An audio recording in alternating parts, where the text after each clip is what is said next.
Mayor Lightfoot has an ambitious plan for the city, and she's calling for the 4-star plan. Yeah, she's basing it off the city's iconic flag, and she's starting with the most important issue. She's saying the first star is public safety. Yeah, that's right. So we brought someone in to break it all down for us. So joining us this morning is political expert Vince Casillas of Casillas Strategies. Vince, thank you so much for coming in this morning. Good morning. Big day yesterday, right? Oh, historic. All right, so let's talk about her priorities. So the first one, she made clear it's public safety. So talk to us a little bit about Mayor Lori Lightfoot's history and her experience and how that's going to happen. Well, clearly she has the bandwidth to address this issue.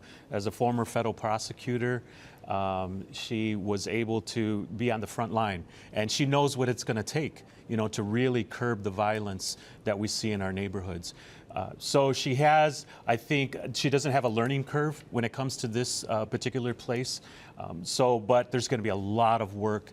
And as she stated over and over yesterday at the inaugural speech, it's going to take a village. It's going to take all of us working together to really move the needle on this one. Mm-hmm. Vince, going back, a theme that carried it, as we just saw in the piece there, is this, we got Portillo's, we got Illuminati's. We got aldermanic privilege. That is just what Chicago is. Yeah. I'm watching as Lori's talking, and I'm looking at those faces behind her, and it's a lot of angry people. So is this, as we talk about aldermanic privilege, and Brandon touched on it, some people believe this is a good thing because voices in the neighborhood are heard. Some people believe it breeds corruption.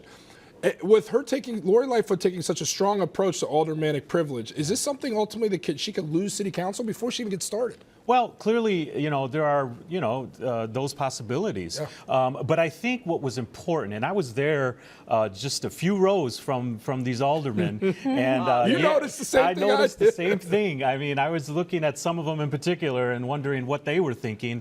But what really struck me yesterday was the crowd's reaction every time she put city council on notice. They loved it. Mm-hmm. Yeah. They loved it. absolutely loved it.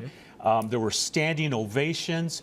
So for me, I'm thinking, even if city council is going to push back on this, and clearly there will be some, and they already are, but the reality is the people are on her side. Yeah. And that's most important. And that's the most important And can thing. you explain what aldermanic privilege is, just for anybody that doesn't know? Yeah, I mean, it's not a law, but it's this kind of unwritten code that each alderman is almost a mini mayor in their ward, really.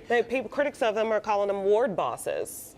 So if you're gonna have that, then if there is going to be a power shift, where could that power potentially shift to? Because does that mean that the mayor would get more of the alderman's power? Well, look, I think what Mayor Lightfoot said a couple of days ago was what she wanted is for aldermen to have a voice, not a veto.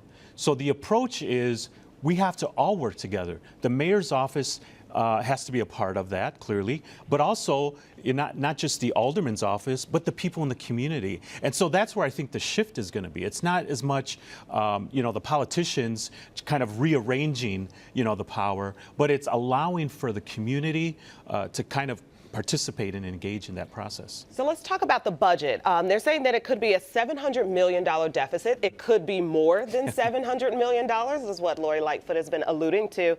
She's been talking about economic stability, and she's hinted that taxes could go up in the same breath. Do you feel like that could bring economic stability, or what will be her plan of action here? Well, I think when she talks about economic stability, one of the things that she's done is she's opened up a new office. It's called Economic Development and Neighborhood Investment. So clearly what she wants to do in designing this new office is really approach economic stability not just in the downtown area, but looking in neighborhoods. How do we invest in neighborhoods so that we're seeing more return, not just in the downtown area or with corporate America, but with small businesses, mom and pop shops in our neighborhoods, the local restaurants.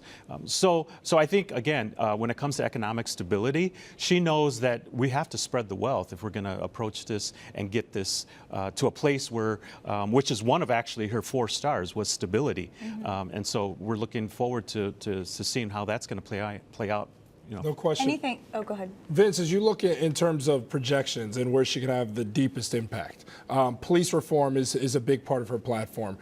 Improving public schools is a big part of her platform. Two things that nobody in recent history has really been able to chomp into and really fix. If only it's gotten worse in reality. Which one do you think she can have a greater immediate success with?